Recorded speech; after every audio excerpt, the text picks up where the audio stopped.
Tuhan berkata dalam Mazmur yang ke-100, bersorak-soraklah bagi Tuhan hai seluruh bumi. Beribadahlah kepada Tuhan dengan sukacita, datanglah ke hadapannya dengan sorak-sorai. Sebab Tuhan itu baik, kasih setianya untuk selama-lamanya, dan kesetiaannya tetap turun-temurun. Berapa banyak yang setuju dengan firman Tuhan ini? Kasih tepuk tangan yang terbaik untuk Tuhan Yesus. Puji nama Tuhan. Mari kita tundukkan kepala sama-sama, kita mau berdoa. Sebab Engkau baik, kami setuju dengan kebenaran firman-Mu Tuhan. Dan bahwasanya untuk selama-lamanya kasih setiamu Tuhan dalam setiap kehidupan kami. Kami datang dengan ucapan syukur Bapa.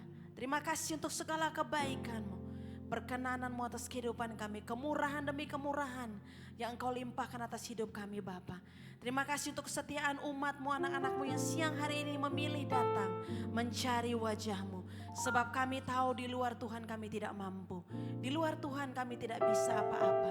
Oleh sebab itu Bapa, datanglah kerajaan-Mu Tuhan, dan jadilah kehendak-Mu sepanjang ibadah di siang hari ini.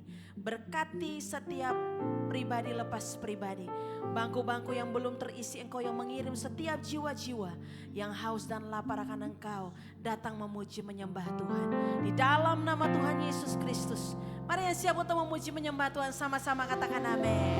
Tepuk tangan sekali lagi untuk Tuhan Yesus. Sorakan haleluya.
kuasa tunduk dalam namanya.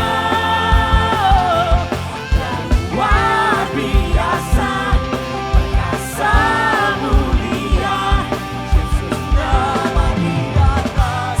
Sekali lagi katakan, serukan namanya, Yesus Tuhan Raja.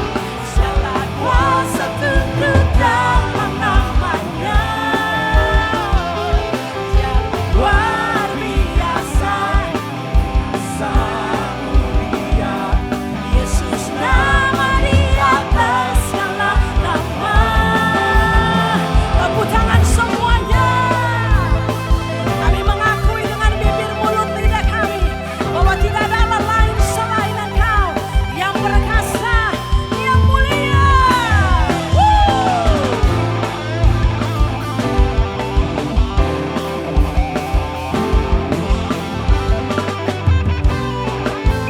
Mari yang setuju katakan, serukan namanya. Come on.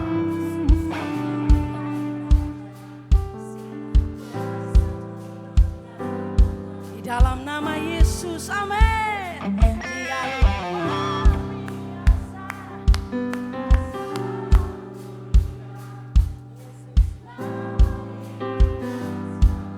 Sekali lagi katakan, serukan namanya. Bisa lebih baik dari ini, saudara. Come on. Segala kuasa tunduk. Yes. Dia luar biasa, perkasa mulia. Are you ready, messenger? One.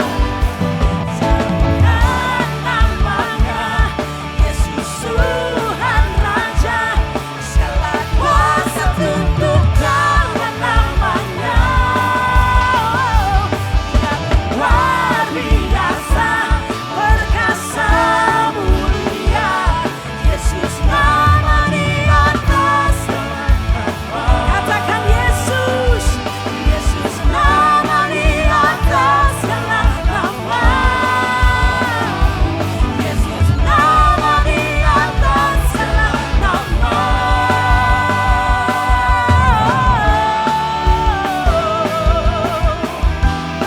Yes, we worship you, oh God.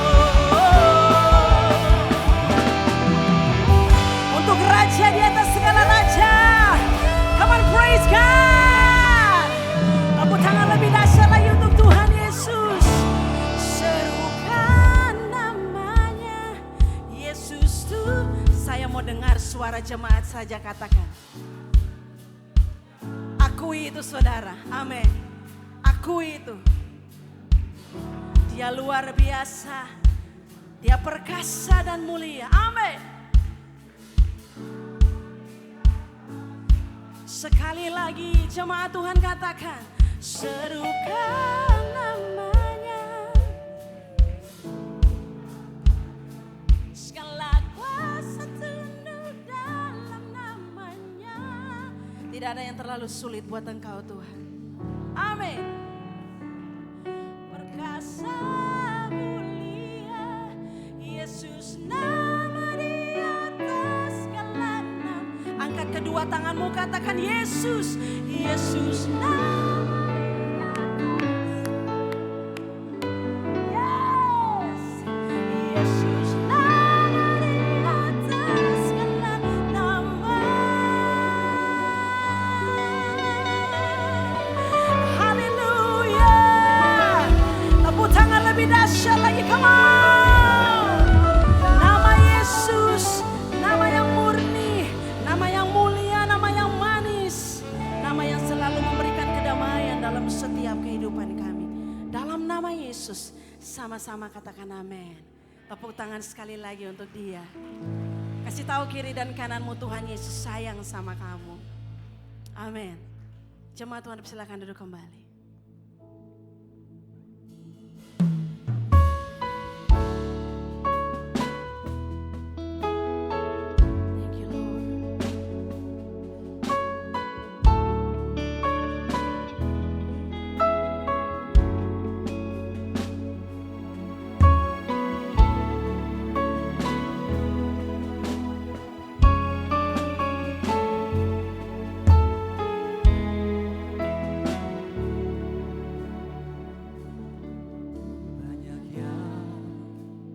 terjadi dalam hidupku.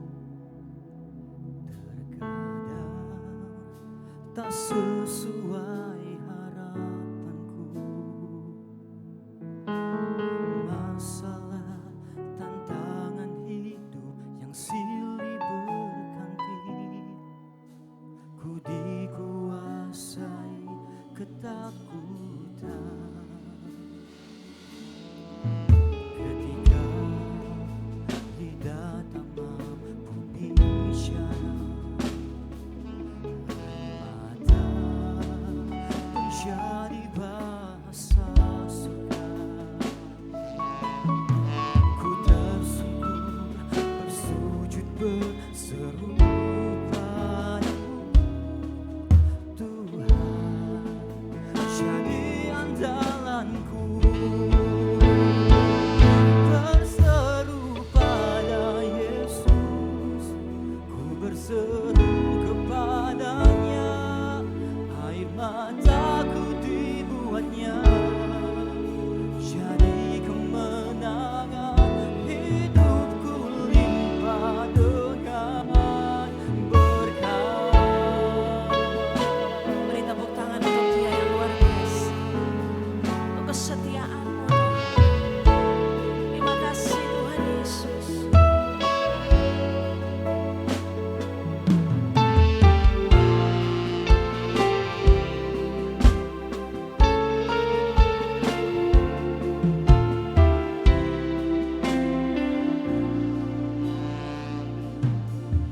Banyak yang terjadi dalam hidupku. Terkadang tak sesuai harapanku.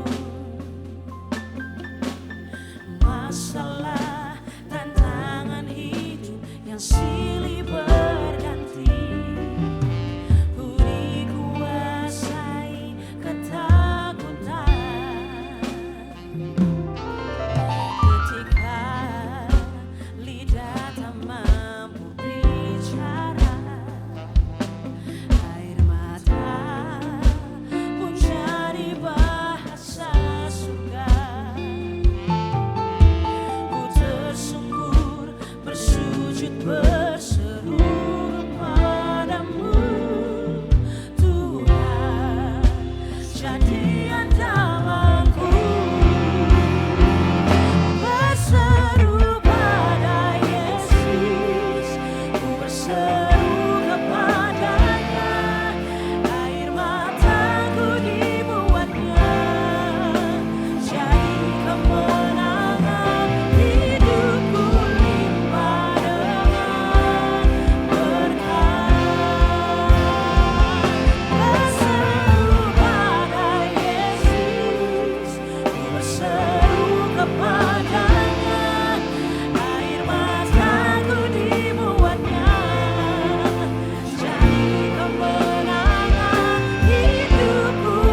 Bahkan Dia menampung setiap air mata kita di kirbatnya yang kudus. Amin. Jadi kemenangan hidupku limpah dengan berkat. Sekali lagi katakan, berseru pada Yesus.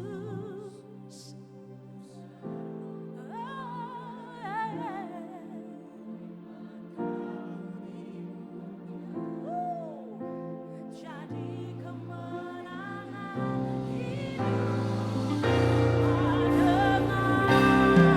yang diberkati Tuhan, boleh kasih tepuk tangan buat Allah kita. Mari bangkit berdiri bersama-sama. Berseru pada Yesus, berseru kepadanya, mataku dibuatnya. Amin. Jadi kemenangan hidupku limpah dengan declare, berseru pada Yesus, ku berseru kepadanya, mataku dibuatnya.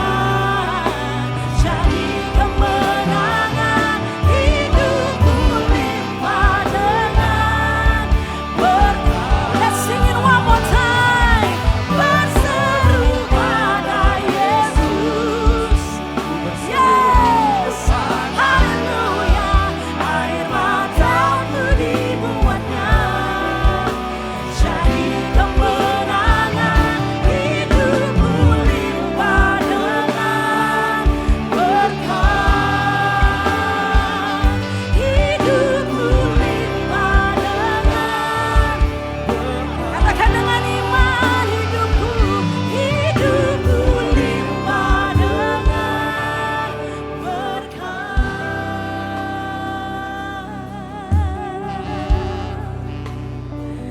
Mari ambil waktu beberapa saat ini, mari sembah Dia. Hampiri Dia dengan caramu yang terbaik kepada Tuhan, dengan bahasamu yang terbaik kepada Tuhan. Bawa segala pergumulanmu, bawa segala kesulitan keluh kesahmu, sebab Tuhan dekat dengan orang-orang yang hancur hatinya. Jangan menahan apa yang menjadi milik Tuhan siang hari ini. Sheda bahanda ya lalana maya se.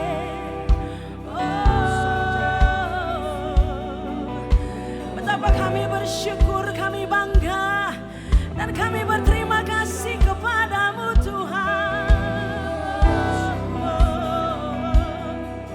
Sheda bahanda ya lalana maya se. Engkaulah sumber kekuatan kami, Engkaulah sumber damai kami.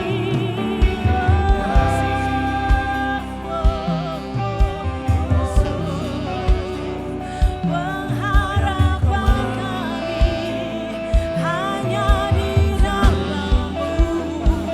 Semua Engkaulah sandaran kami, gunung batu kami, menara perlindungan kami untuk selamanya. Ku mau menyembah-Mu, ku mau memuji-Mu, ku mau senangkan Engkau, ku mau tinggikan nama-Mu. Cause you are worthy to be praised. You are worthy to be praised. You are awesome in this place. Why, yeah. 'Cause you are holy. You are glorified. Be magnified. Oh God. Yeah.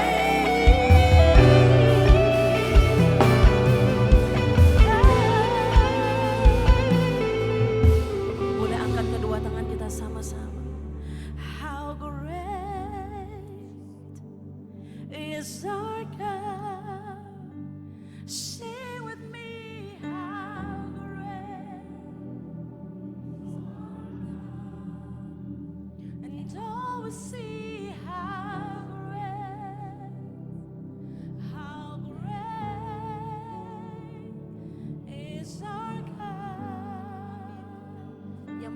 Dia Allah yang luar biasa. Angkat tanganmu sama-sama. How great is our God. Amen. Yes.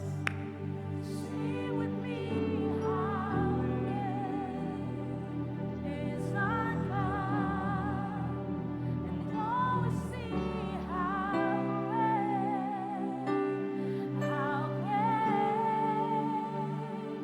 is our God.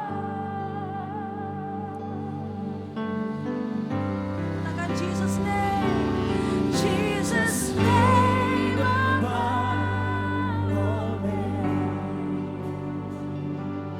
You are worthy of our praise, and my heart will sing how great is our God. Jesus' name above all names. Jesus' name above all names. You are worthy. You are worthy of our praise. And my heart will sing. My heart will sing. How great is our God. How great is our God.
kasih kembali dalam kesempatan yang baru Engkau membawa kami untuk dapat berkumpul dan bersekutu tempat ini. Kami berterima kasih di dalam segala sesuatu, untuk segala sesuatu dan tentang segala sesuatu, bahwa Engkau bekerja dalam segala sesuatu yang mendatangkan keselamatan bagi kami. Kami bersyukur kepadamu dalam kesempatan ini. Kami dapat berkumpul bersekutu bersama bagimu, dan Engkau menerima kami padamu sendiri. Dan biarlah kiranya Engkau yang melayakkan kami untuk dapat mendengarkan kebenaran-Mu. Engkau yang memampukan kami untuk dapat mengerti hal-hal yang baik yang daripadamu.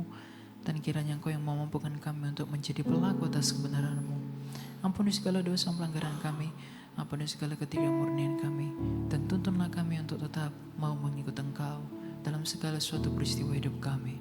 Biarlah kiranya Engkau menjadi semua dalam semua, dan Engkau yang menjadi sandaran kami dan segala sesuatu yang kami kejar dalam apapun yang Engkau izinkan. Terima kasih Tuhan, kami memuliakan Engkau ya Tuhan kami, Yesus Kristus, dengan Bapa-Mu yang baik dan Roh-Mu yang kudus, untuk sekarang dan selalu dan selama-lamanya. Amin. Shalom Bapak Ibu. Ya, tadi pagi kita sudah belajar dari Injil, sekarang juga kita akan belajar dari Injil Yohanes ya. Kalau tadi pagi kita belajar dari Injil Lukas tentang perumpamaan orang Farisi dan pemungut cukai, maka sekarang kita belajar dari tulisan Rasul Yohanes dalam Yohanes 9 dari ayat yang pertama sampai yang ke-7. Ini adalah tentang orang yang buta sejak lahirnya. Waktu Yesus sedang lewat, ia melihat seorang yang buta sejak lahirnya. Ya. Orang buta sejak lahirnya ini dalam bahasa aslinya sebenarnya bukan orang yang buta, tapi orang yang lahir tidak punya mata. Murid-muridnya bertanya kepadanya, "Rabi, siapakah yang berbuat dosa? Dia sendiri atau orang tuanya sehingga ia dilahirkan buta?" Jawab Yesus, "Bukan dia dan bukan juga orang tuanya, tetapi supaya pekerjaan-pekerjaan Allah dinyatakan dalam dia. Kita harus mengerjakan pekerjaan-pekerjaan Dia yang mengutus aku selama masih siang. Aku akan datang malam ketika tidak ada seorang pun yang dapat bekerja. Akan datang malam ketika tidak ada seorang pun yang dapat bekerja." Garis bawah itu. "Selama aku di dalam dunia, akulah terang dunia." Setelah ia mengatakan semuanya itu, ia meludah ke tanah dan membuat lumpur dengan ludah itu. Lalu mengoleskannya kepada mata orang buta itu. Dan berkata kepadanya, "Pergilah, basuhlah dirimu dalam kolam Siloam." Siloam artinya yang diutus. Orang itu pun pergi membasuh dirinya, lalu kembali dan dapat melihat. Perikop tentang orang yang buta sejak lahirnya ini penuh dengan misteri ilahi. Dan orang yang buta sejak lahirnya ini sebenarnya tidak berbicara tentang orang yang buta itu saja. Tapi ketika hari ini kita diizinkan untuk membaca ini, orang buta ini sedang berbicara tentang diri kita sendiri. Orang yang buta sejak lahirnya ini adalah tidak memiliki mata. Dia tidak memiliki mata sejak lahir sehingga dia tidak dapat melihat. Maka para murid-muridnya bertanya, "Siapa yang berbuat dosa sehingga ia lahir tidak memiliki mata?" Maka Kristus mengatakan, "Bukan dia, bukan juga orang tuanya, tetapi karena pekerjaan-pekerjaan Allah mau dinyatakan dalam dia. Selama masih siang aku bekerja, tetapi ketika malam waktunya tiba, itu sudah selesai." Waktu siang itu kapan? Waktu siang adalah ketika dia sebelum disalibkan. Dan malam itu adalah ketika dia disalibkan, bangkit dan naik ke surga. Yang menjadi perenungan bagi kita adalah tentang orang yang buta ini. Orang yang tidak memiliki mata sejak lahir, tapi dia telah disembuhkan oleh anugerah Tuhan. Tetapi sendiri kebutaan dia itu bukan oleh karena dosanya, bukan oleh karena dosa orang tuanya, tapi karena pekerjaan Allah yang mau dinyatakan dalam dia. Dia telah digunakan menjadi sarana bagi kemuliaan Allah. Orang yang dilahirkan tanpa mata itu telah dibuatkan mata yang baru oleh Kristus. Kristus meludah ke tanah, dia membentuk mata yang baru, lalu dia masukkan ke dalam matanya. Lalu orang itu kemudian memiliki mata. Kristus menciptakan mata yang baru, memberikan dan menganugerahkan mata yang baru kepada orang yang tidak memiliki mata, agar dia dapat melihat. Dan melalui momen itu, Kristus menunjukkan kemuliaannya kepada semua orang, bahwa dia adalah firman Allah yang menciptakan segala sesuatu. Demikian juga hidup kita pada hari ini. Banyak hal hari ini yang kita tidak mengerti dalam hidup ini. Kita bisa mengerti mengapa saya menderita, mengapa saya bergumul, mengapa saya sakit, mengapa saya mengalami banyak hal. Seluruh penderitaan dan kesukaran yang terjadi di dalam dunia ini memang berasal dari dosa dunia ini. Karena ketika manusia jatuh ke dalam dosa, Tuhan telah mengutuk tanah oleh karena Adam nenek moyang kita. Kristus mempertegas kembali bahwa semua penderitaan yang ada di dunia ini berasal dari ulah dunia ini. Dan kadang kita tidak mengerti mengapa kita mengalami rasa sakit, mengapa kita bergumul, mengapa kita mengalami hal yang sukar. Ya memang semuanya datang dari dunia ini dan juga bisa timbul dari dosa kita. Tapi kadang kita nggak mengerti mengapa semuanya itu Tuhan izinkan. Tetapi satu hal yang pasti adalah agar kita bisa mengerti sebagaimana orang buta ini, sebagaimana ia untuk dapat bisa melihat, maka Kristus perlu memberikan dia mata yang baru agar dia dapat melihat. Maka sekalipun kita nggak mengerti mengapa kita mengalami hal-hal yang sukar, mengapa kita mengalami pergumulan, mengapa kita gelisah, mengapa kita ketakutan, dan Tuhan izinkan semua itu terjadi dalam hidup kita. Kalau kita belum mengerti apa yang sedang Tuhan selenggarakan melalui semuanya itu, maka kita perlu memohon anugerah Tuhan agar ia memberikan kita kemampuan untuk dapat melihat semua yang terjadi dalam hidup kita, sebagaimana ia telah memampukan orang buta itu untuk dapat melihat kembali. Orang buta di dalam Injil ini adalah berbicara tentang kita semua. Orang ini telah lahir di dalam ketidakmampuannya untuk melihat dunia. Maka kita juga adalah orang-orang yang memang tidak memiliki kemampuan untuk bisa melihat realita kita di hadapan Allah. Bagaimana orang buta itu bisa melihat kembali? Dia dipenuhi oleh anugerah Tuhan dengan diberikan mata yang baru. Maka jikalau kita tidak bisa melihat apa penyelenggaraan Allah, di balik rasa sakit, di balik penderitaan, di balik kesukaran, jikalau kamu sibuk menggerutu, jikalau kamu sibuk protes, jikalau kamu sibuk marah-marah di balik penderitaan dalam hidupmu, artinya kamu adalah orang yang buta. Kamu tidak bisa melihat apa yang sedang Tuhan selenggarakan di balik masalahmu. Jangan terlalu cepat menghakimi seluruh peristiwa dalam hidupmu, karena kamu dan saya sama sekali tidak mengerti bahkan tentang diri kita sendiri dan kehidupan kita. Maka kita perlu memohon anugerah Allah agar kita bisa melihat apa yang sedang Tuhan kerjakan di balik semua hal-hal yang tidak sesuai dengan harapan kita. Seluruh dunia ini menderita. Dan mengapa ada orang Kristen yang takut pada penderitaan? Karena mereka melihat dunia yang tak mengenal Tuhan begitu menderita. Penderitaan itu bisa bermakna dua hal. Jikalau kita tidak mengenal Tuhan, penderitaan itu akan menimbulkan kepahitan dalam diri kita. Tapi jikalau kita mengenal Kristus, melalui penderitaan yang sama, itu akan mengajarkan kita banyak hikmat dan pengetahuan tentang anak Allah. Jikalau kita menderita bersama-sama dengan Kristus, jikalau kita ikut bersama dengan Kristus dan memikul salib kita mengikut dengan Dia, maka penderitaan itu tidak untuk melahirkan kepahitan, tapi penderitaan itu justru akan memurnikan hati. Dunia ini menghindari penderitaan karena dunia ini tidak melihat penghiburan dari penderitaan.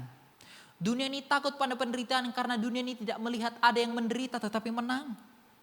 Tetapi orang Kristen, para rasul, para murid, para nabi, mengapa mereka rela menderita mengikut Kristus? Karena mereka telah melihat Kristus yang menderita tapi pada akhirnya menang atas segala sesuatu.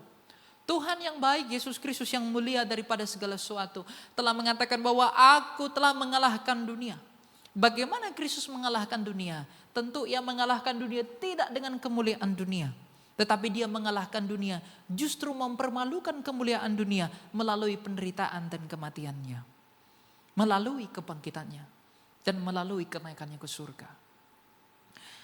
Artinya penderitaan itu untuk memurnikan kita dan membawa kita kembali dekat kepada Tuhan. Penderitaan, rasa sukar, pergumulan itu jangan kamu hindari. Jangan bersyukur kepada Tuhan atas segala sesuatu yang sesuai dengan keinginanmu. Tapi bersyukurlah juga dalam pencobaan-pencobaan dan masalahmu. Karena melalui masalah, kesakitan dan pencobaanmu, kamu sadar bahwa kamu adalah orang yang lemah. Melalui rasa sakit, kamu sadar bahwa kamu adalah orang yang butuh pertolongan ilahi. Melalui masalah, melalui pergumulan, kamu sadar bahwa kamu adalah orang yang tak sempurna. Maka kesadaran bahwa kita adalah orang yang lemah, orang yang sakit, orang yang buta, orang yang butuh pertolongan Allah, itulah yang akan membuat kita datang kepada Allah. Rasa syukur dalam segala hal, dalam pencobaan dan lain sebagainya, itu akan melahirkan kita kepada kerendahan hati. Dan kerendahan hati itu akan menuntun kita kepada damai. Dan rasa damai itu akan menuntun kita kepada pengetahuan yang lebih dalam tentang karya Allah. Orang yang tidak bersyukur dalam penderitaannya adalah orang yang tidak pernah mengenal Kristus. Jikalau Kristus yang adalah kepala dari seluruh gereja telah bersyukur bahwa dia telah disalibkan dan dibunuh di atas salib. Lalu mengapa kita yang adalah hamba tidak bersyukur atas rasa sakit yang kita terima oleh karena kita mengimani dan mempercayai dia. Maka bersyukurlah dalam segala hal. Berterima kasihlah dalam segala hal. Kalau kamu belum mengerti apa yang sedang Tuhan selenggarakan di balik seluruh masalahmu, di balik seluruh pergumulanmu, maka mintalah kepada Dia, Tuhan, sebagaimana Engkau telah memberikan mata kepada orang buta itu agar dapat melihat, maka berikanlah kepadaku mata hati yang baru, agar hatiku yang baru dapat melihat di mana kehadiran-Mu di balik seluruh masalah yang aku sendiri tak mampu menemukannya. Jikalau hari ini aku tidak mengerti apa yang sedang Engkau kerjakan, maka tambahkanlah imanku agar imanku tetap membuat aku bertahan, agar kelak aku dapat mengerti. Bukankah Engkau yang adalah Tuhan telah berkata kepada para murid-Mu, hari ini kamu tidak mengerti tapi kelak kamu akan mengerti. Maka iman dan kasih-Mu kepada Kristuslah yang akan bisa membuatmu tetap bertahan dalam seluruh proses yang Tuhan izinkan dalam hidupmu untuk memurnikan kamu. Adalah heran jikalau para rasul dan para nabi begitu dikasihi Allah. Adalah begitu heran ketika Alkitab mengatakan Tuhan mengasihi Yakub tapi membenci Esau. Tetapi malah hidup Yakub yang penuh kesusahan sedangkan Esau hidupnya enak-enak. Mengapa orang yang dikasihi Tuhan malah diremukkan? Kristus anak tunggal Allah, mengapa dia dibunuh? Mengapa dia mengalami kesakitan? Paulus yang dikasihi Kristus mengapa perlu dipenggal? Petrus murid pertama mengapa dia perlu disalibkan di Roma? Mengapa orang-orang yang dikasihi Tuhan malah teraniaya dan mengalami rasa sakit? Jawabannya sederhana. Karena mereka memang bukan milik dunia ini. Sehingga dunia ini menganiaya kepunyaan Kristus. Jadi jikalau kamu menolak rasa sakit dan penderitaan yang Tuhan izinkan dalam hidupmu, kamu sedang menolak menjadi milik kepunyaan Allah dan memilih berdamai dengan dunia. Jikalau kamu hidup mengikut Kristus hanya untuk menerima yang senang, ya memang semua berkat dan penghibur yang kamu terima adalah karunia Allah. Tapi yang lebih besar daripada itu semua adalah tentang keselamatan jiwa yang kita peroleh ketika kita benar-benar mengerti apa yang Tuhan selenggarakan dalam hidup kita. Untuk itulah dikatakan masuklah melalui pintu yang sesak itu. Jadi jangan bersungut-sungut dalam rasa sakitmu. Jangan bersungut-sungut dalam rasa penderitaanmu. Terimalah itu dengan rela dengan berkata, Tuhan, aku tahu Engkau bekerja bagi keselamatanku dan Engkau memikirkan keselamatanku. Mampukan aku untuk tak bertahan di dalam pemurnian yang Kau izinkan. Agar aku menjadi murni dan layak melihat Engkau. Bagaimana kasihnya para rasul dimurnikan terhadap Kristus jikalau mereka tidak benar-benar menderita. Jikalau kita mengalami hal-hal yang enak, lalu mulut kita mengatakan terima kasih, belum tentu terima kasihmu itu benar-benar murni. Tapi ketika kamu dalam keadaan yang sakit, kamu dalam keadaan pergumulan, kamu dalam keadaan yang berat, tapi kamu tetap berkata terima kasih. Terima kasih-Mu tidak timbul dari dirimu, tapi terima kasih-Mu timbul dari kerendahan hatimu akan penyelenggaraan Allah. Itulah yang berkenan. Oleh karena itu, ajari dirimu untuk belajar menerima semua yang berasal dari Tuhan. Jangan pernah meragukan bahwa Tuhan mengasihimu. Tidak ada tempat di dalam hidup manusia di mana Tuhan tidak mengasihi manusia. Dalam kasih-Nya, ketika Dia mengizinkan rasa sakit, itu bukan untuk mencelakai kamu. Ketika Bapa itu mengizinkan putranya dibunuh di Kalvari, itu bukan karena Dia membenci putranya itu, tapi justru karena Ia sangat mengasihinya. Dan putranya Yesus Kristus itu yang mengasihi Bapanya itu hanya dengan berkata, aku rela menerimanya. Jangan pernah ragu akan kasih Tuhan dalam hidupmu. Dan jangan ukur kasih Tuhan melalui keadaan hidupmu. Jikalau para rasul mengukur kasih Tuhan melalui keadaan hidupnya, maka mereka adalah bukan orang yang berkenan. Tapi mengapa Kristus mengatakan engkau duduk di atas 12 tahta bersama-sama dengan aku? Para rasul adalah orang yang paling diberkati, orang yang paling disayang Tuhan. Tapi hidup mereka sendiri malah yang paling menderita. Jangan definisikan berkat menurut pengertianmu. Tapi definisikanlah berkat menurut Kristus itu sendiri. Bagi para rasul, berkat bukanlah apa yang ditambahkan. Bagi para rasul, berkat adalah apa yang bisa kulakukan demi Dia yang telah melakukan. Para rasul tidak memiliki harta dan bejana yang besar dan mulia di dunia. Tapi mereka telah memberikan yang paling besar dari dirinya demi Kristus, yaitu nyawa mereka sendiri. Mereka telah disembuhkan dari kebutaannya. Mereka telah dimampukan melihat kesempurnaan Kristus. Maka ketika mata mereka melihat bahwa Kristus itulah yang lebih mulia daripada segala sesuatu. Dan pengertian mereka itu memerdekakan mereka. Sehingga pada akhirnya mereka tidak takut pada kematian demi Yesus. Itulah kasih.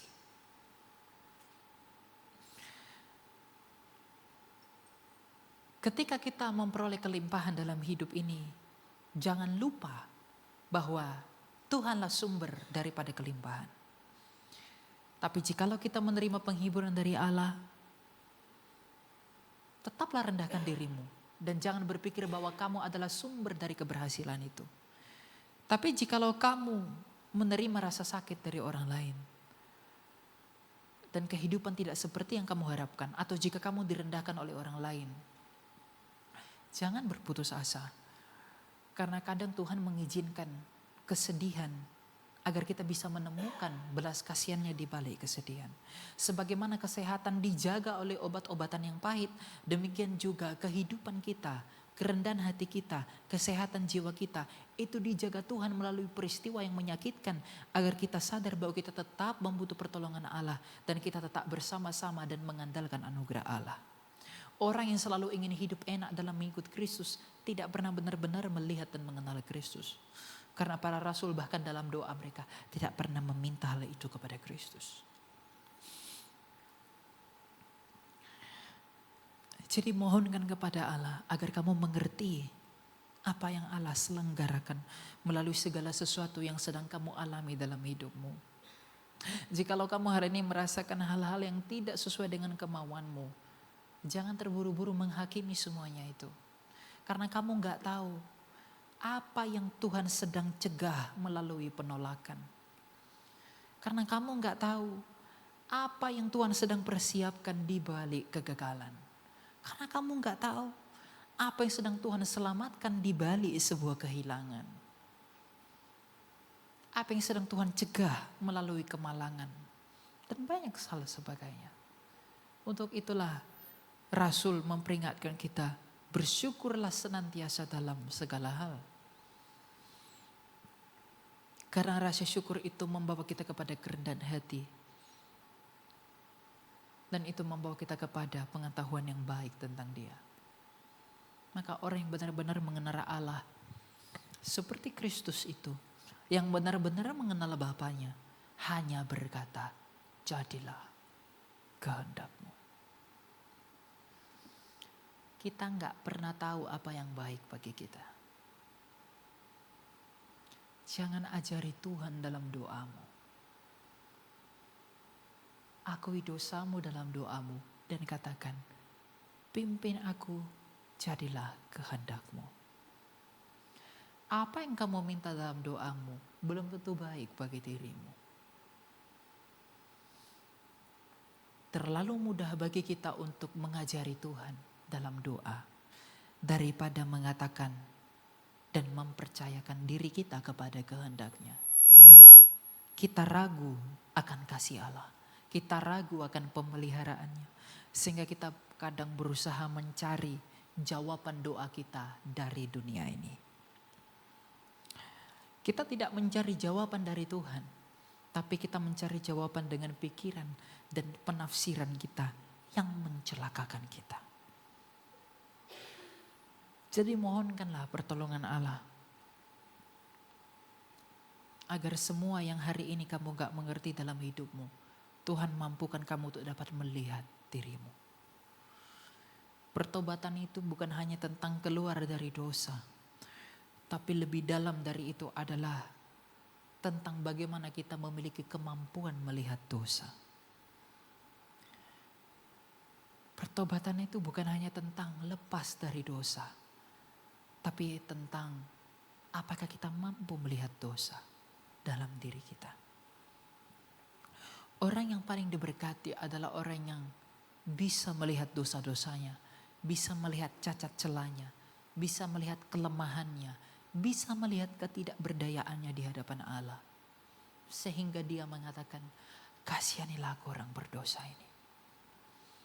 Ampunilah aku orang yang jahat ini. Dengan pengakuan seperti itu di hadapan Allah, kamu sedang hidup dalam anugerah. Tadi pagi kita sudah belajar bahwa yang Tuhan benarkan bukan orang yang mengeluh-elukan ketaatan dan kebenarannya. Tapi justru orang yang memukul-mukul dadanya dan memohon anugerah Allah. Orang Farisi itu bersyukur karena dia taat. Bersyukur karena dia tidak berzina. Bersyukur karena dia bukan orang lalim. Dan bersyukur karena dia taat dalam persepuluhannya. Tapi Tuhan tidak menerima dia. Tapi pemungut cukai yang berdosa itu menepuk dadanya dan berkata, kasihanilah orang berdosa ini. Dialah yang diselamatkan oleh Allah. Dalam Injil Lukas ada seorang penjahat di sebelah Kristus. Penjahat itu tidak melihat Yesus dalam keadaan yang mulia. Penjahat di sebelah Yesus itu melihat Yesus sedang terluka di salib sama seperti dirinya. Tapi entah bagaimana dia mengatakan, kita layak untuk dibunuh. Kita layak mendapatkan semuanya ini. Tetapi Kristus itu tidak layak diperlakukan seperti kita. Tapi meskipun demikian, ya Yesus, ingatlah akan aku apabila engkau kembali dalam kerajaanmu. Kerendahan hati selalu dimulai dari pengakuan akan diri sendiri dan penerimaan akan kebenaran diri sendiri. Penjahat di sebelah Yesus sebelum berseru, ingatlah akan aku ya Yesus apabila engkau kembali dalam kerajaanmu.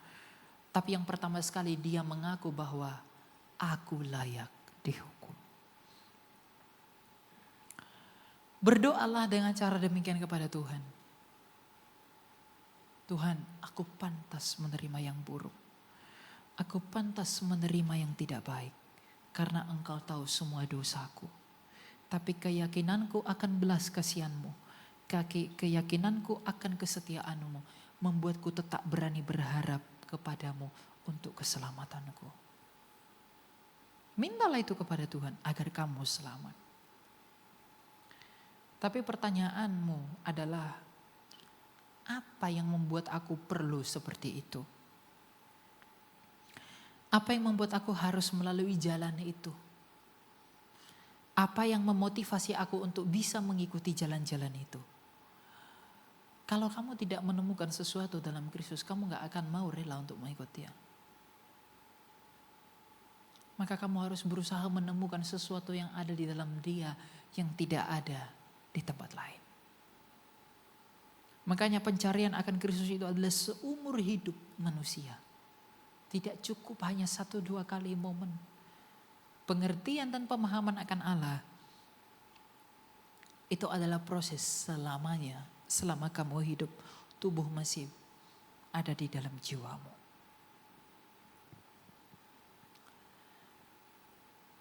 Maka berusahalah untuk mencari sesuatu yang ada pada Kristus.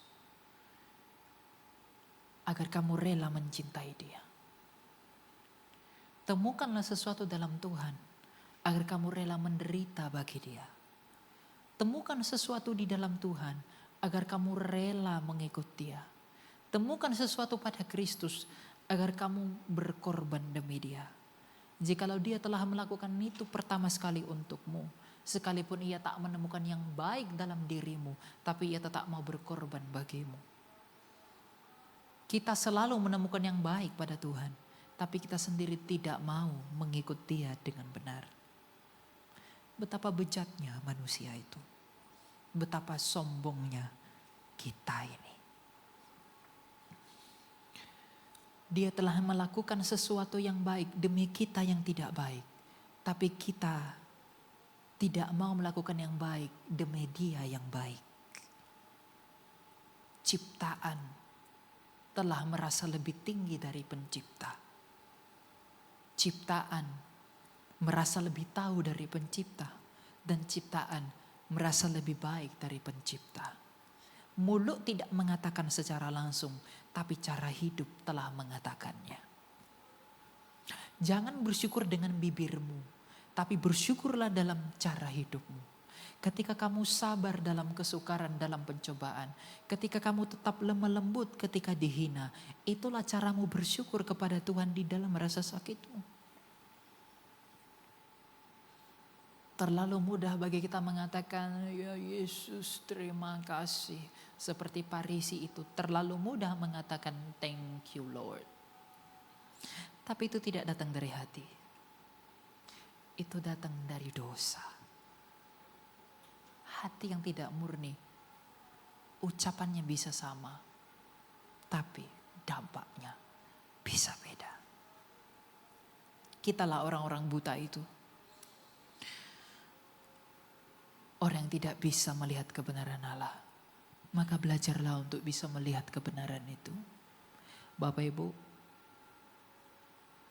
apa artinya hidupmu di dunia ini jikalau kamu tak memiliki pengetahuan dan pengenalan yang baik tentang Tuhanmu? Apa artinya nyawamu jikalau nyawamu tidak bersama-sama dengan Dia? Apa artinya yang kamu punya jikalau kamu tak memiliki hidup? Kristus itu begitu indah. Kalau kamu bahkan gak tertarik dengan Dia, betapa sakitnya jiwamu. Ada loh anak muda gak tertarik dengan Tuhan. Ada. Dalam Lukas 16 orang kaya dan Lazarus. Orang kaya itu di alam maut. Dia udah melihat Abraham. Tapi dia gak tertarik ke sana. Dia cuma minta kasih aku air. Dia gak minta pergi ke sana. Bahkan ada orang udah di alam maut gak tertarik dengan Tuhan. Ketidaktertarikan dengan Tuhan itulah dosa. Kamu tertarik gak dengan Tuhan? Apa yang membuatmu tertarik dengan Dia? Bahaya kalau orang gak tertarik dengan Tuhan. Ada orang kelihatannya tertarik dengan Tuhan. Tapi justru sebenarnya tertarik karena uang. Karena harta yang bisa dihasilkan Tuhan. Kamu pikir kamu selamat dengan begitu? Terbuang. Kurang apa orang yang di Matius 7 itu. Dia berkata apa? Kami telah bermujizat demi namamu dan kami telah bernubuat demi namamu. Tapi Tuhan bilang, aku gak tahu siapa kamu. Aku gak kenal kamu. Mereka ini orang yang hebat. Melakukan banyak perkara dalam nama Yesus. Tapi mereka sendiri enggak diterima. Musa, jikalau kamu mencintai mujizat. Musa ketika diperintahkan Tuhan untuk memukul batu itu. Dia memukulnya dalam ketidaktaatannya. Tapi mujizat tetap terjadi. Tapi dia sendiri gak bisa masuk ke dalam tanah Kanaan. Mujizat bisa terjadi dalam hidupmu. Tapi kamu belum bisa tentu masuk ke dalam surga. Mujizat bisa terjadi di Meriba. Tapi Musa sendiri gak bisa masuk ke tanah Kanaan. Jangan cintai mujizat. Jangan cintai yang lain-lain. Cintailah dia sendiri. Nah, yang membuatmu tertarik kepada Tuhan apa? Tuhan itu sendiri atau keinginan-keinginanmu yang mungkin Tuhan bisa lakukan.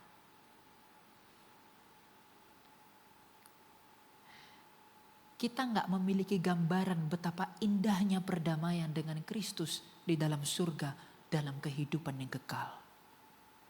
Karena kita belum punya kemampuan untuk melihat. Tapi iman itu yang bisa melihatnya. Imanlah yang menjadi alat bagi kita untuk melihat betapa indahnya perdamaian dengan Kristus itu. Apa kerinduan Kristus? Apa kerinduan Tuhan kita? Yesus mengatakan, aku mau dalam engkau dan kamu dalam aku. Tapi apakah kita pernah merindukan hal yang sama dengan dia? Tuhan enggak meminta apa-apa dari kamu. Dia cuma bilang, aku mau dalam engkau, engkau dalam aku. Tuhan mana yang ngomong begitu di dunia ini? Yang Tuhan rindukan adalah persekutuanmu dengan dia. Ciptaan dengan pencipta. Begitu besar kerinduan Allah agar kita bersatu dengan dia. Nah, kalau kamu gak merindukan perdamaian dengan Tuhan, kamu sedang ikut siapa? Siapa yang kamu teladani? Jikalau kamu tidak merindukan apa yang Tuhanmu rindukan, ada yang salah dalam jiwamu. Ada yang salah dengan motivasimu. Ada yang salah dengan keinginanmu.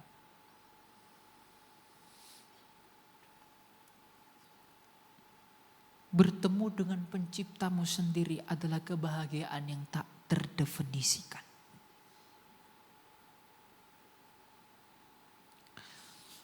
Tapi kita gak punya kemampuan untuk melihat itu. Kalau kamu belum mampu melihat itu, gak apa-apa. Minta kepada dia yang telah memberikan mata kepada orang buta ini. Tuhan, berikan aku mata dan kemampuan untuk bisa melihat indahnya perdamaian dengan engkau di kehidupan yang akan datang. Ketika kamu mengerti betapa indahnya kehidupan dengan dia itu, kamu tidak akan bersungut-sungut dalam rasa sakitmu. Kamu gak akan menggerutu dalam penderitaanmu. Tapi kamu justru akan berkata, terima kasih. Karena melalui rasa sakit ini, aku bersatu dengan rasa sakitmu. Melalui kesulitan ini, aku bersatu dengan kesulitanmu. Serigala punya liang, tetapi anak manusia tak punya tempat menempatkan kepalanya. Bayangkan Tuhanmu yang kau sembah, yang memiliki segala sesuatu, ketika dia menghampiri ciptaan, bahkan dia tak punya tempat tidur seperti hewan punya kandang. Serigala punya liang. Tuhanmu ketika datang ke dunia gak punya apa-apa.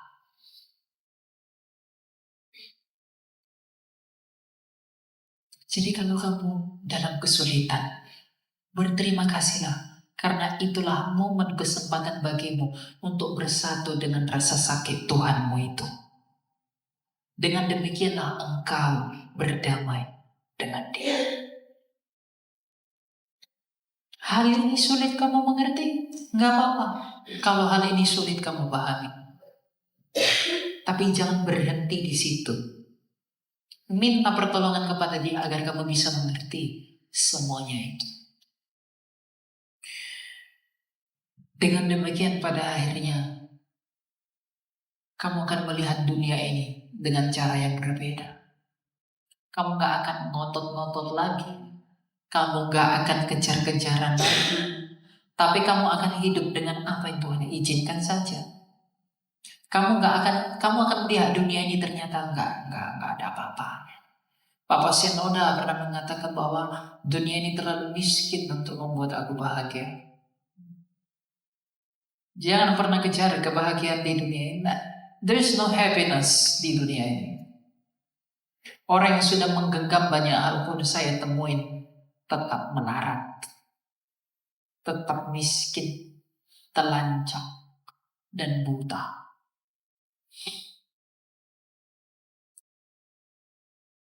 Milikilah iman yang benar.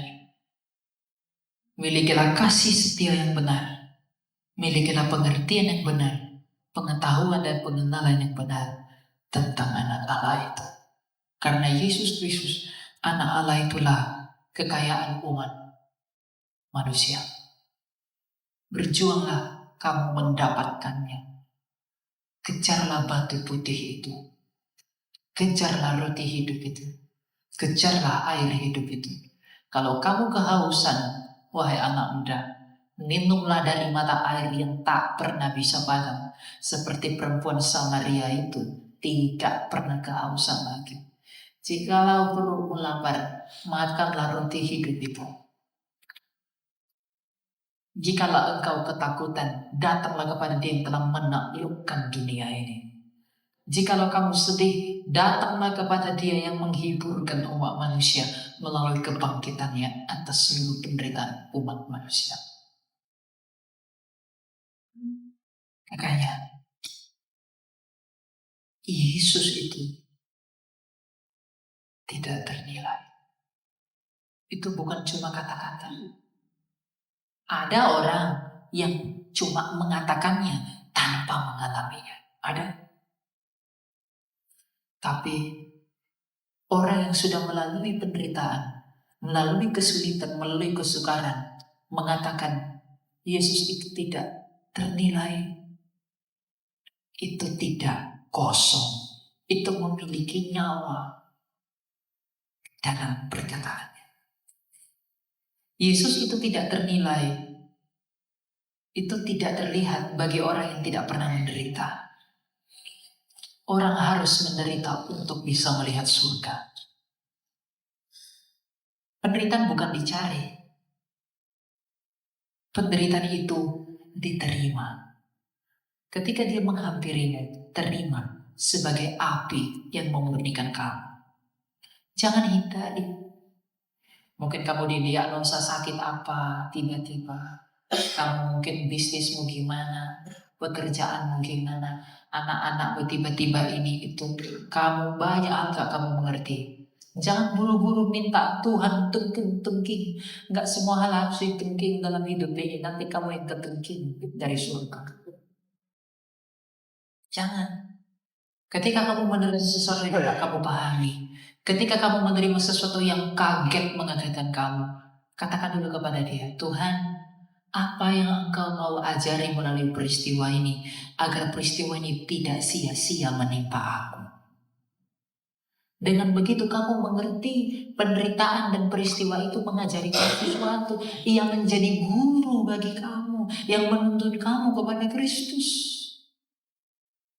Ia menjadi guru mengajari kamu, bukan menjadi sumber kepahitanmu, bukan menjadi sumber sumut-sumutmu, tidak menjadi sumber protes dalam hidupmu, tapi justru menjadi sumber pengetahuan. Jika Kristus telah menganugerahkan surga bagi dunia melalui penderitaannya dan salibnya, maka orang yang menerimanya pun harus melalui jalan yang sama. There is no other way. Gak ada jalan lain. Kanan atau kiri? Kiri memang jalannya enak, cantik. Tapi kamu gak tahu itu ujungnya di mana. Tapi Kristus telah mengatakan, sempitlah pintu itu. Berjuanglah, Bapak Ibu. Anak muda, ini anak muda yang saya gak bisa lihat itu. Penyakit anak muda hari ini adalah ketika ia tak mampu menguasai dirinya dan melihat dirinya di hadapan Allah. Maka kamu anak muda, di balik semua keinginan dan gejolak yang ada dalam dirimu, semangatmu dalam kemudahanmu, berusaha untuk menahan dirimu untuk sejenak. Ambil waktumu untuk bersabat dan berdiam, untuk melihat semuanya dalam ketenangan. Petrus mengajari kita, kuasailah dirimu agar kamu dapat berdoa. Maka kita perlu untuk menjadi tenang, untuk melihat semua yang kita cita-citakan ini baik bagi kita atau tidak. Izinkan Tuhan memberitahumu sesuatu atas apa yang ada dalam benakmu. Izinkan Tuhan memberitahumu sesuatu atas apa yang sedang kamu kejar. Jangan kamu ambil take over semua. Karena kamu pasti celaka ketika kamu mengandalkan dirimu dan kemampuanmu sendiri. Kamu gak akan pernah bisa berbuat apa-apa.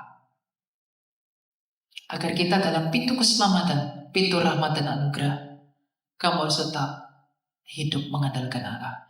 Orang yang paling bahaya adalah orang yang tidak hidup dalam anugerah.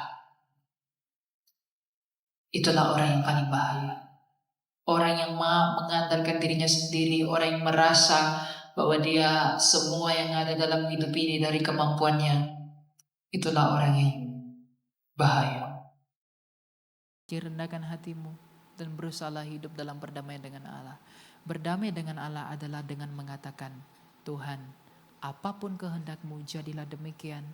Kuatkan aku, mampukan aku untuk menerima semua yang kau izinkan. Karena aku tahu dalam iman bahwa semua yang kau izinkan itu baik untuk keselamatanku. Dan tolong aku untuk mengerti apa yang tak dapat ku mengerti. Kalau kamu melatih hidup cara yang demikian, kamu akan selamat. Sekalipun kamu gak terlihat besar di dunia, tapi ketika kamu menutup matamu, kamu melihat Dia. Bukan kamu menutup matamu, kamu melihat maut yang berusaha menarik kamu.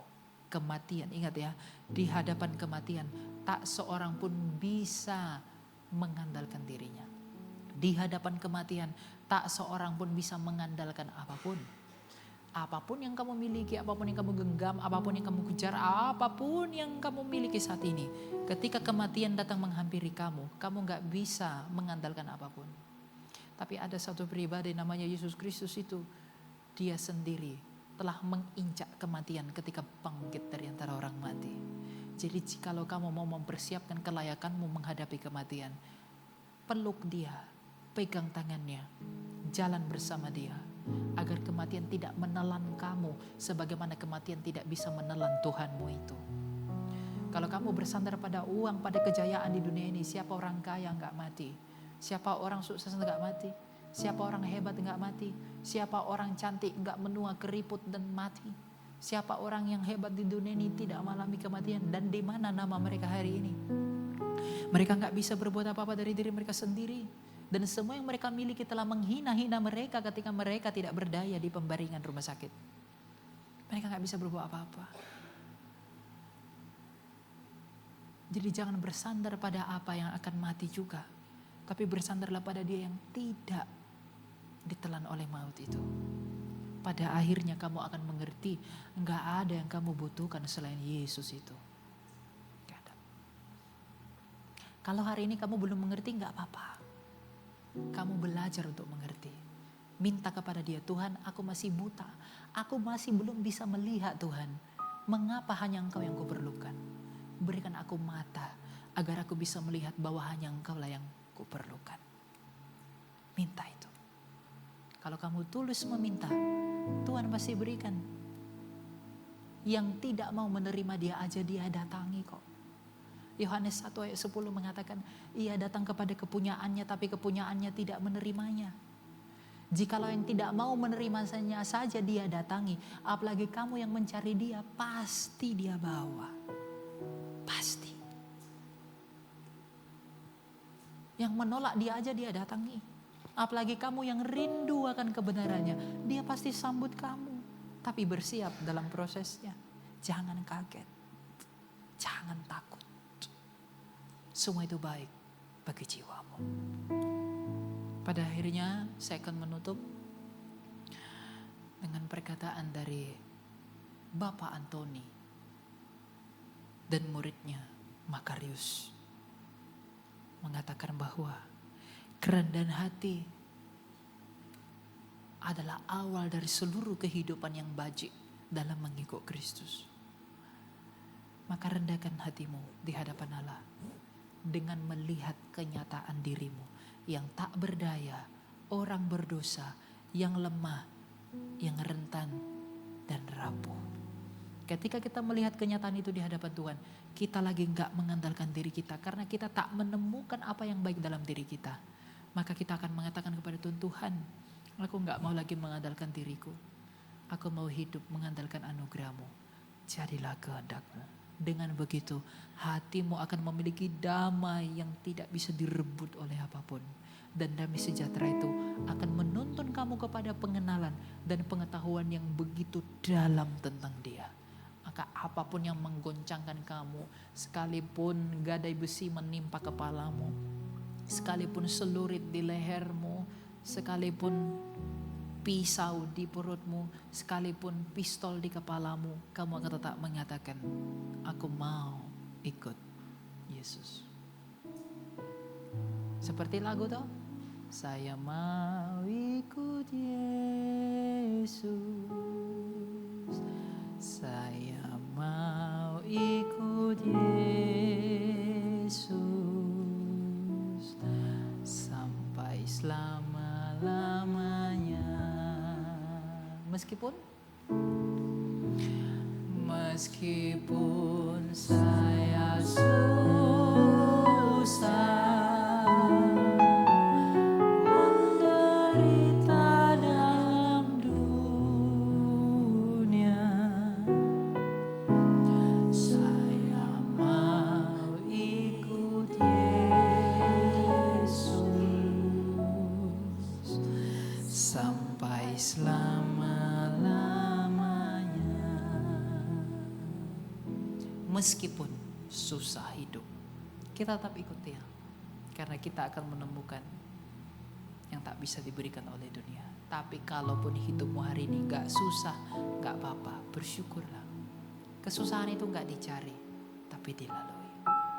Jangan sia-siakan, tetapi manfaatkan untuk mengenal Tuhan.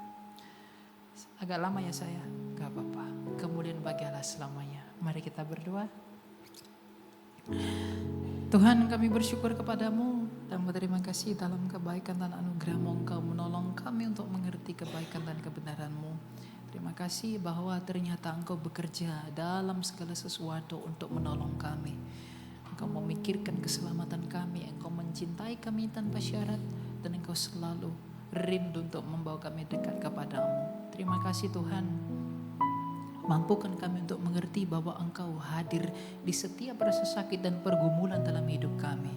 Hiburkanlah kami bahwa semua yang Kau izinkan itu adalah baik bagi keselamatan kami. Ketidakmampuan kami mengerti rencana-Mu, ketidakmampuan kami mengerti jalan-jalan-Mu yang menjadi penyebab kenapa kami kadang ragu akan Engkau. Tapi hari ini Tuhan, kami telah diterangi dan kami begitu mengerti bahwa ternyata Engkau tak pernah luput dari segala sesuatu yang ada dalam hidup kami. Maka biarlah kami selalu menemukan Engkau di dalam proses kehidupan kami. Tidak ada akhir dari hidup kami bersama dengan Engkau, jikalau itu semua digunakan dan diperlakukan bagi kemuliaan-Mu. Terimalah kami Tuhan untuk dapat melakukan yang benar, dan tolong kami untuk dapat hidup bagi kehendak-Mu.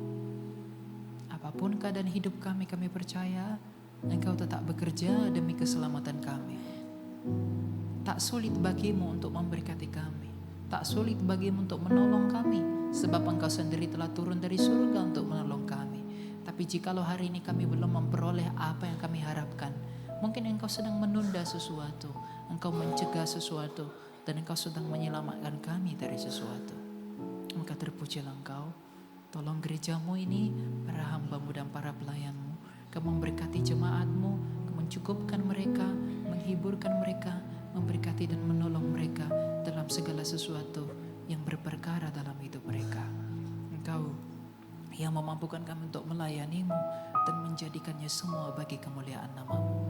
Engkau yang mengampuni ketidakberdayaan hambamu ini, dan Engkau yang selalu menolong untuk dapat tetap melakukan pelayanan bagi namamu. Terpujilah Engkau ya Tuhan kami Yesus Kristus, dengan Bapamu yang baik dan Rohmu yang kudus, untuk sekarang dan selalu hingga sepanjang segala masa. Amin. Yang diberkati dengan firman Tuhan yang telah ditabur, lambaikan tangan dan berikan kemuliaan yang terbaik di Tuhan Yesus. Kami mewakili gembala, pelayan dan jemaat BSD Church mengucapkan banyak terima kasih untuk pelayanan Evangelis Elia Mairen siang hari ini, biar kiranya berkatnya selalu dilimpahkan. Bapak Ibu, kita akan memberikan persembahan yang terbaik, mari kita siapkan hati kita. Segala puji dan syukur Tuhan Yesus, yang hari ini kami boleh bertemu kembali di tempat ini Tuhan, kami boleh beribadah, memuji, meninggikan nama-Mu Tuhan.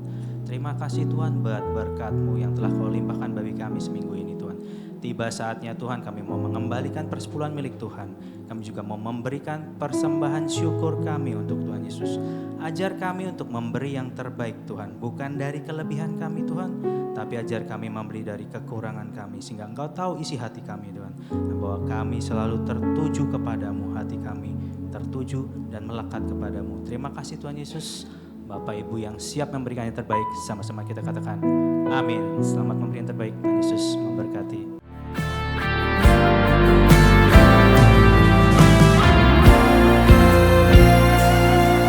Ketika lidah tak mampu bicara, air mata pun jadi bahasa surga.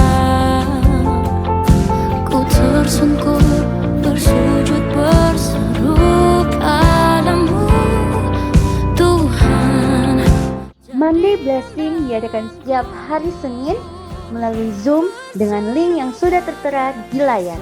Morning Worship setiap hari Sabtu jam 5 subuh di Embassy Hotel Ruang Mandalika.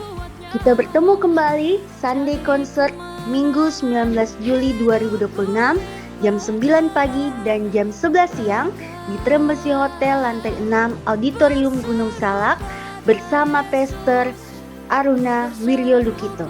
Sekian kegiatan News Sepekan BSD Church. Jangan lupa untuk mengikuti setiap kegiatan BSD Church dan follow akun sosial media BSD Church. Berkatnya selalu dilimpahkan. Shalom Bapak Ibu Saudara yang dikasihi Tuhan, Bapak Ibu Saudara diberkati siang hari ini. Bapak Ibu Saudara yang baru pertama kali hadir, kami mengucapkan selamat datang di BSD Church dan kami mengundang Bapak Ibu Saudara bisa hadir kembali hari Minggu yang akan datang untuk beribadah bersama-sama di tempat ini. Sekali lagi, mengucapkan terima kasih Evangelis Elia Mairen yang sudah melayani kita dengan firman Tuhan. Seorang muda yang dipakai Tuhan secara luar biasa. Kita berdoa biar Tuhan akan pakai dimanapun dia berada, nama Tuhan diagungkan dan dipermuliakan.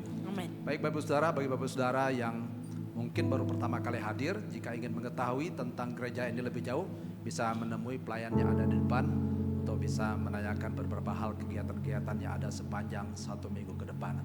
Saya undang kita bangkit berdiri. Kita akan segera mengakhiri ibadah kita pada siang hari ini. Kita akan tundukkan kepala, kita berdoa. Bapa di surga, terpujilah namamu Tuhan. Kami mengucap syukur atas semua yang Tuhan sudah kerjakan sepanjang ibadah ini berlangsung.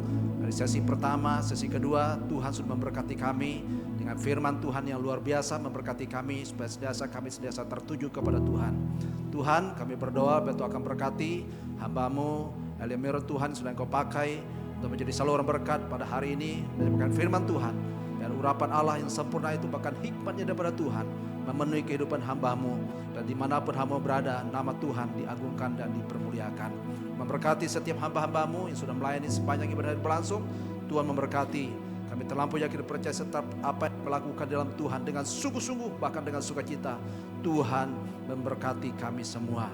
Pada siang hari kalau sebentar kami akan pulang, Tuhan juga akan menyertai kami. Tibakan kami di rumah kami masing-masing dengan selamat.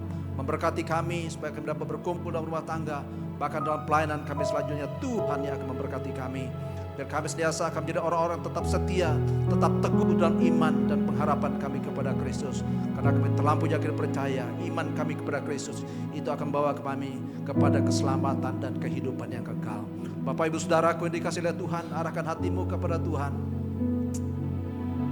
Tetaplah berdirilah teguh dalam imanmu kepada Kristus.